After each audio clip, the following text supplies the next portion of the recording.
can fix all of this in post, so don't worry about that. We'll edit it together to make it look like it was seamless. Sure. Take a picture of Jason standing behind the camera. Welcome to Solarpunk Life! Today we are out foraging for food and medicinal items.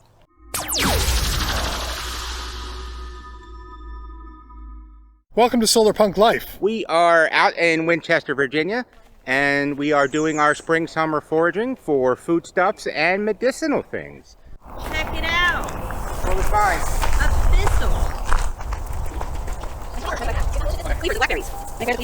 So, thistles. Oh, there's a tick. Watch out for these little jerks. So, thistles, if you have gloves, obviously, because they are spiny, you can peel everything away, and that big stalk down there is kind of like celery.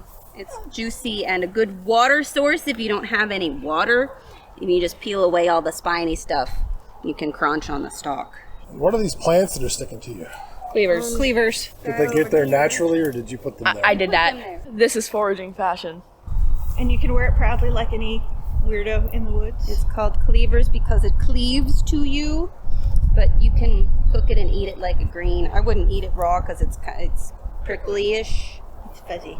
It's fuzzy and prickly, but you can eat. Eat. And then there's garlic mustard, lots of it here, which is invasive, so please pull it up and eat it if you live in the northeastern United States. It's called touch-me-not or jewelweed, and you can make a tincture of it to relieve poison ivy rashes. There's your butt shot. You don't want any. No, we're trying to do different things, Joe. Different things. Generally, mushrooms that are medicinal are used for immune support, but, you know, these ones have been out here and rained on and dried out. And don't do that any good. But here's violets. You can eat violets. All your happy little white and purple violets with the heart-shaped leaves. Not this, but the shorter ones. Those are violets. And a rando onion growing in it. Onion.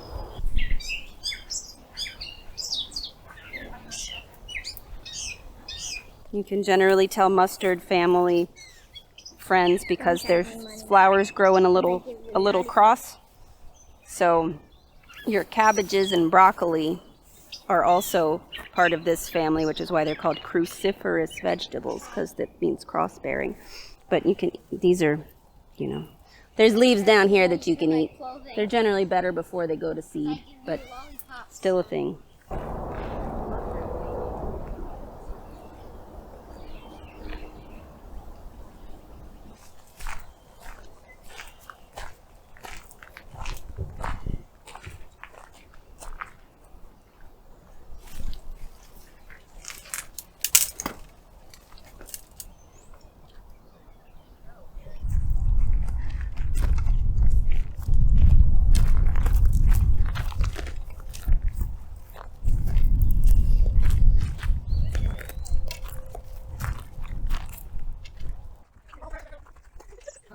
I found a grapevine. Here, come in close.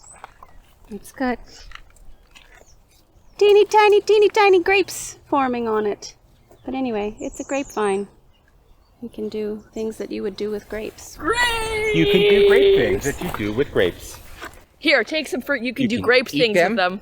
You can do things like grape leaves that you could make dolmas with. Ooh, donuts? Dolmas.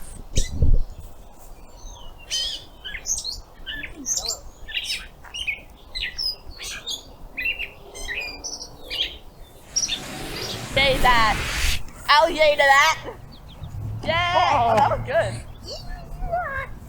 I got it. Yeah, you got it. Oh, You good? yeah, I'm good. Aye. That wasn't a good one. Nope.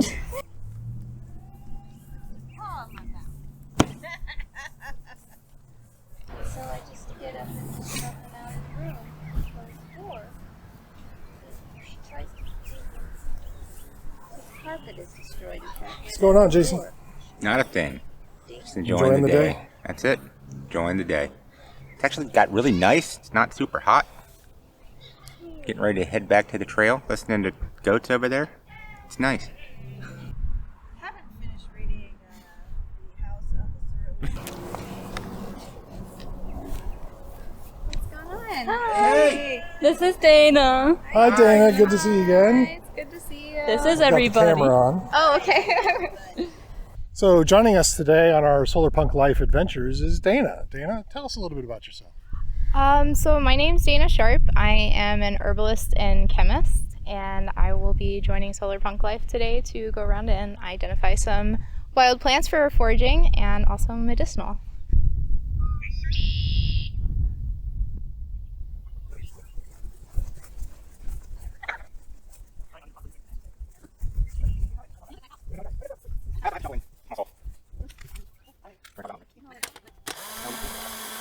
So this is Mullen. This is a really nice medicinal plant that also has more uses than just medicinal. But medicinally, it's typically used for respiratory issues. It kind of helps open the lungs when people have trouble getting air in general. And it's also really soft, so you can use it for lots of uses. If you want to use it, like, I think traditionally they use it for like things like wiping your butt when you go to the bathroom. Like the mullein plant grows by the outhouse.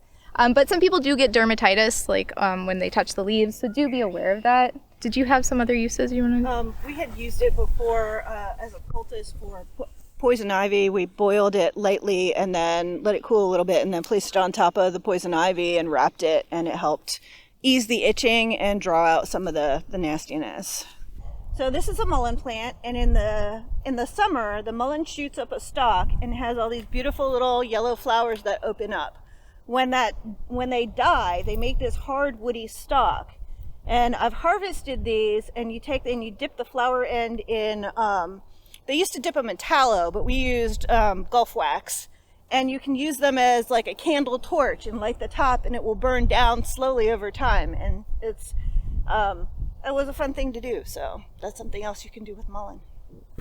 It's either water hemlock. I don't think it's giant hogweed, but What is it? this is one of our carrot friends. It's related to carrots and it has carroty looking leaves, but if it's tall and has these red splotches on the stem, it is poison. Please don't eat it. It will kill you. Yeah, it might be. I don't think it's giant hogweed. I think it's water hemlock. Poison hemlock. Poison hemlock. Poison hemlock is what Seek identified it. It's So Rebecca, starting up here.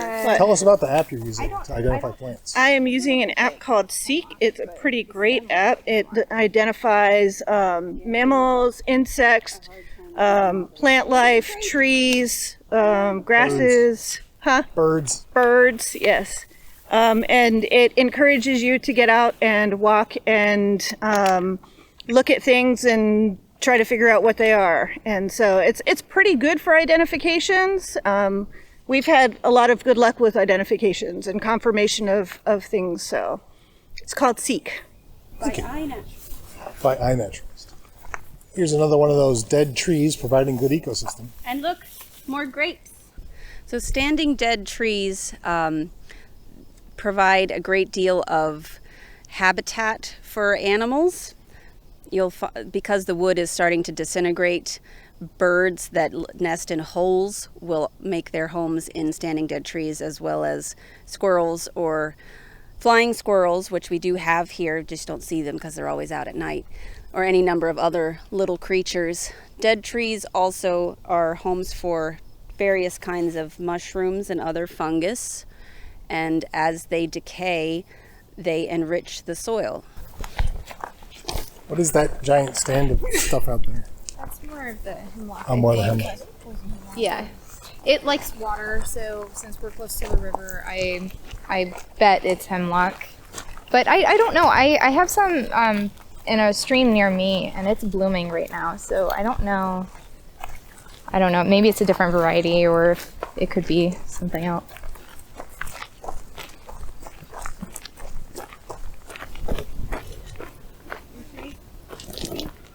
Can somebody take a picture of me with this tree? I can take a picture for scale.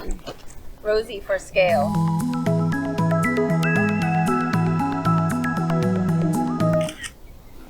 Okay, rosy for scale. What kind of mushroom? Was it growing on the ground or on a tree? Okay. Am I on? You're on. Okay, let me see. I cannot remember the name. I think there's another stand over by the bridge, but it smells. So you know it's a mint actually because of the square stems. So Yep.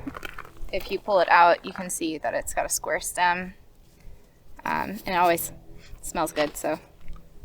And it'll keep bugs away from you. Mosquitoes don't like mint. I'm not certain about that. It will. Well, I've done it. without rubbing it all over you? Without rubbing it all over me. When we used to go to a LARP, and it was summertime, and we picked up, I was picking up mint because it scares away spiders too. They don't like it. So I was going to sprinkle it on my bedding so I didn't have spiders in my bedding, and I was carrying it. Before that, I had been eaten up by mosquitoes because they love me. And I was holding on to it, just a big bunch of mint in my hand, and the mosquitoes stopped biting me. They totally avoided me. It was crazy. I was like, oh my gosh, I'm carrying mint with me everywhere now.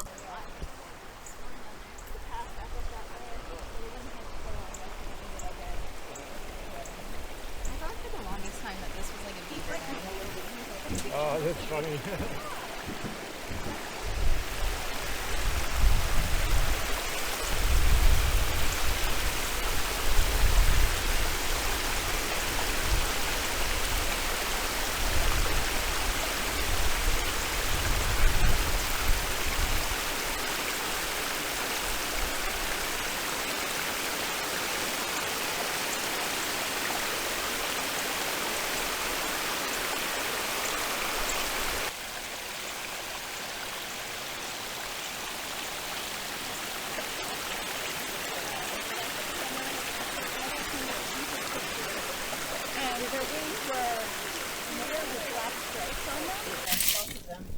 I just, Do you need the wacky stick?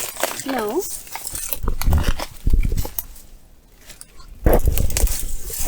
I'm gonna disappear into the woods forever, maybe. I feel like I'm in another world back here. There's not really a lot of room in here.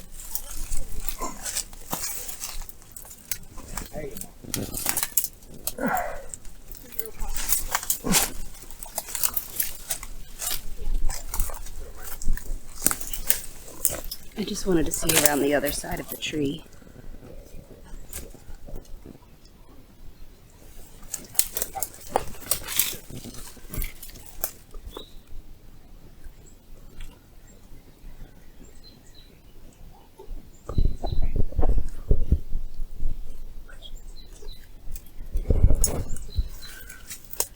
I can get this camera looking down inside of this dead tree. Can you really? Because it's clearly hollow.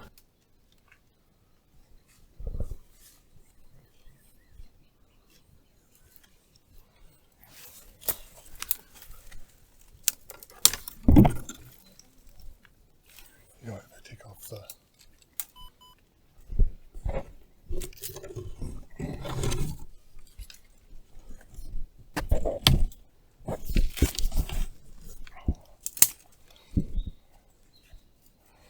And if you look, this little mat of greenery extends probably out as far as the canopy and the root system of the tree. Once upon a time.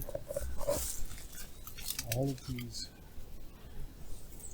very green, very vibrant plants here exist because this tree is here slowly. Well, and because of the roots and probably the mushroom, the how do you say that? Mycelium. Mycelium.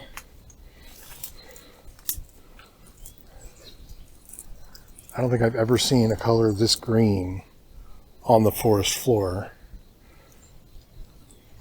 as we're seeing right here. It's just amazing. Danna has brought us back to a location near her house where she's going to show us some herbs and medicines and things that you've collected over time? Sure. So over the years, like as I've learned herbal medicine, I've collected a lot of plants. So I was going to show you some of the ones that are actually have been foraged. So some of these I've picked myself and made tinctures out of. Some of them you can buy at your store, but I assume we want to talk about the stuff that you can pick. So one of these herbs is actually yarrow, which is a wild plant that grows most anywhere that's sunny. And I have this nice, wonderful book that has a picture of the growing plant in it. But you can harvest the leaves and tops. They even use the flowers. This is lavender. Here's the yarrow. Okay. And so you can pick the plant and dry it, and you can use it for tea like this, or you can tincture it. So you can use a drinking alcohol. Make sure you use drinking alcohol, not rubbing alcohol, because you'd be ingesting the tincture. For most tinctures, you need 40% or higher grain alcohol. This is really high proof. Okay. It's kind of like a flame guard on it. Yeah.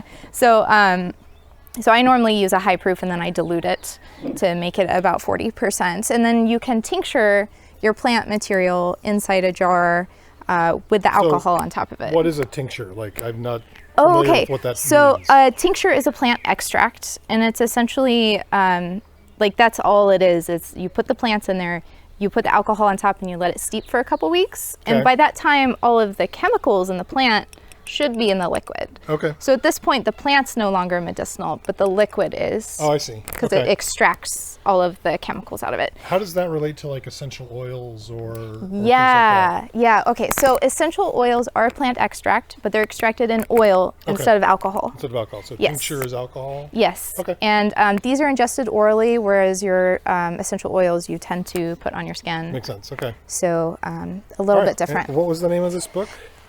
This book, this is a really interesting book. It's called Western Herbs According to Traditional Chinese Medicine. It's by Thomas Avery Guerin. Okay. And what's really unique about this book is it's Western herbs, but it's written for Eastern medicine practitioners. Okay. So he talks about Chinese medicine and how Chinese herbalists use herbs, but he's using Western herbs. Because they're the ones that we can find in North America. Right. So for people who are like acupuncturists and practice Eastern medicine, if you live in the West, then you can use Western herbs because you don't want to order herbs from China if you live. Right. It's not practical. It's not sustainable. So. Okay. So that's what's really special about this book. Cool. So the yarrow, can I get a shot in there? Sure. This is just dried yarrow. Could you open the bag? Sure. So what's really nice about yarrow is it's used to stop bleeding. So this isn't actually very good quality dried yarrow, but that's what we use it for as herbalists. So if there's a cut, you can use it to staunch bleeding. Things like menstrual bleeding or postpartum bleeding, it's also used for. So heavy duty things. So yarrow is a very coveted herb for that reason. Very cool. What else do you have here? I see nutmeg. Yeah, so you can actually use a lot of culinary herbs. You can tincture a lot of culinary herbs. So this is not the nutmeg you buy at the store typically. This is fresh nutmeg, like whole ground nutmeg, because that's the most potent. And you grind it up. Yes. And then you put it in the alcohol. So fresh is always best if you can get it. If you have to use dry and tincture it, you can, but it's not as strong. Okay. So yeah, you can use a lot of culinary herbs and make tinctures of them. What's nice about tinctures is they don't go bad.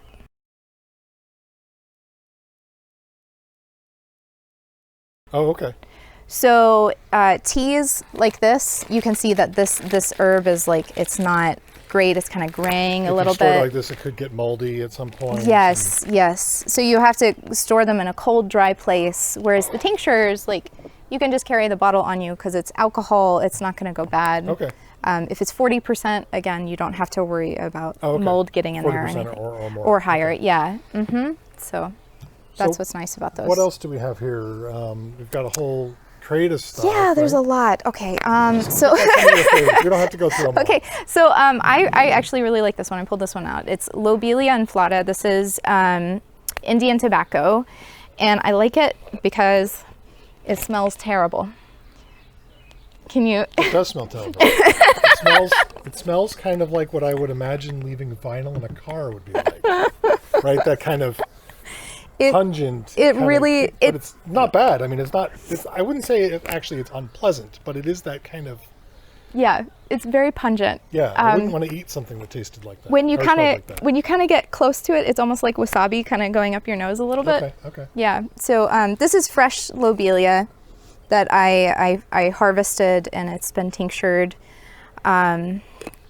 It's make sure this is lobelia and flutter. There's a lot of other types of lobelia. It's always important to identify things correctly when you're doing this, because you don't want to tincture the wrong thing, especially if you're ingesting it. Okay. Yeah. Again, I'm going to just take a picture to document so that I can spell that correctly when I put it up on the Sure. And screen. if you look, that one's really old. Do you see the date on that? 7/31/15. 2015. Yeah. Okay. So that is 6. really old, but it still functions. Okay. And what would you use that for as a tincture? So there are two primary uses that I use lobelia for. One is for smoking cessation, because it actually binds nicotinamide receptors in the brain. Okay. And then the second one is seizures in particular. So it's really good at helping prevent convulsing. Okay. And so that's typically what herbalists use it for. Now there are other uses for it, and there are other things, but that's what I like to use lobelia for. And then you can also buy lobelia. So it is commercially available. So if you want to make your own, or you can buy some, you can do so. Okay, cool. Again, just for documentation purposes. This is one of those herbs too. I do want to give a word of caution. Just if you are using herbs for things, make sure you do your research and you understand side effects, because herbs are not without side effects. They are drugs, they are medicines, and they need to be treated with respect like that. So lobelia is one of those that it can cause stomach upset if you take too much. It can cause vomiting if you take too much. So it's really important here with dosage. So if somebody isn't, in your circles, how would they go about finding somebody who could advise them on this kind of stuff, aside from going into a book and reading up about pharmacological effects of things, right?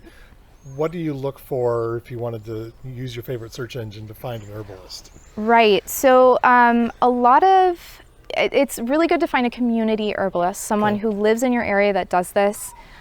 Most of them, they will have like a web page, or you can talk to somebody who knows somebody. It is kind of hard to find people, because sometimes they live out in the woods with their plants and they like to be like hermits. But we do come out of the woods sometimes. So I would say look around and ask people, and find someone in your area that works with herbs, because they're going to be a good go-to source, because there is a lot of information online that is just not true. So it is important to understand, to get more than one source. So if you find one thing, validate it with another and another, until you feel like you've got enough information to be comfortable with it. And what advice would you give to somebody who wanted to try some herbal remedies, maybe for the first time, and they've done some research, and maybe they've tried some things and they've gotten some mixed results? How would you advise them to proceed? Like one thing at a time, or? Definitely one herb at a time. Okay. And I'd say start with stuff that's safe for children, so you don't get anything that's like really harsh. Okay. So like lavender is a really good one. People love lavender, especially the essential oil, but you may want to try the tea or tincture, because it works differently. The tea and the tincture are more sedative, and they'll put you to sleep a lot faster than like an essential oil will. The tincture is a little bit less sedative, and it's actually, I use it more for like anxiety, to kind of help bring down anxiety levels, because it's less sedative. The tea is really sedative. It knocks you out. I've definitely had store-bought chamomile and lavender tea to help calm things down before. How would that compare to like going out and getting lavender yourself? So I think it depends on the brand. As with everything, quality matters. And so if you go out and you buy a tea that isn't fresh, maybe it's been on the shelf since 2015, and you're just now ingesting it, it might not be as potent as something that say you grow in your garden and you pick straight out of your garden. Cool. So you've got a lot of stuff here. I have a lot of stuff. Talk for hours and hours and hours. So maybe just pick one more thing that you want to highlight, if there is. Sure. Let's see. I have teasel in here as well, which is tinctured right here. Teasel, okay. Teasel roots. This is another wild plant. I really like my wild plants because they're readily accessible for everyone. And especially for people who have trouble affording things, like supplements can be very expensive if you've ever been into a store and bought stuff. So growing your own herbs is a really economical way to be able to access these things. And these are all, as you said, they're all Western plants. Yes. Lavender, I know you can grow in a pot. Yes. Yarrow, would that also be something? Yes, you can grow in a pot? I actually have it in a pot right over there. Okay. I'll get a shot of that in a bit. Your wild plants are very easy to grow. Okay. They're very low maintenance. They're not fussy, like dandelion. Dandelion's a wild And is there plant. anything you should avoid doing to plants that you grow yourself? Like avoid certain things like Roundup or Yes. pesticides or other Yes, things I'm that glad plan you to read that up. ingest? I'm glad you read that up. Yes, please do not spray pesticides or herbicides on things that you plan to ingest. Those are chemicals. They are very harmful. So try to not spray anything on it if you're going to ingest it, if you're going to eat it. That is definitely a must. Do you want to talk about this book at all? Or since you brought it out. Yeah. So this is a nice book on medical herbalism by David Hoffman, and what I really like about this book is that it goes into a lot of details, the chemical backgrounds of the constituents of the plants. So if you're looking for a more scientific take on herbs and herbal medicine, at the beginning it actually does go through like all of the chemical structures in certain plants and things, which is really nice if you want to understand that. And then later on in the book, it goes into recommended formulas. Okay, yeah. So like if you're looking at headaches, the different types of herbs you might look for to help with a headache, and the different chemical constituents in the plant that can help with that. Okay. So this is a nice science-based herbal book, which is why I like to have it on hand. It's a good textbook. Nice. Well, thank you for taking the time for showing this to us.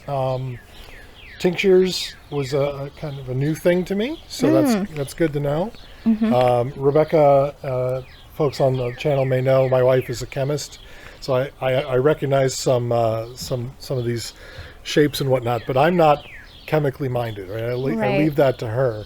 But I'm going to check out these books, and thank you for coming on our show and for coming out and foraging with us today, and hope we can do some more of this in the future. So thanks so much for having me. Absolutely. Comment below if there's questions you might have, then we can maybe get those answered by Danna here and get back to you with that. But otherwise, as always, do good and be good. Thanks for watching. So Jason, this was a long day. We did a lot of walking. We took some good video of plants, and we had Danna and of course Rosie and Rebecca finding stuff for us. I'm bushed. I'm beat. How are you doing? At least we don't have to cook a meal this time. We're like, nope, not doing that again. Anyway, it was fun. It's pretty cool. Let's do our outro then all the way. So this was our spring summer foraging. It was it hasn't been rainy here in Winchester, so pickings were sort of slim. We got some stuff, but that's the nature of what happens when you either hit the same site a couple of times or it's not wet. Yeah. So get out there in the world, do the best that you can. It doesn't have to be perfect. don't eat what you don't know. Don't put it in your mouth. Don't do it.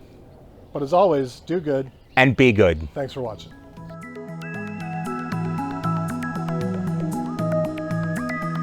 I'm clearly the eye candy of this outfit.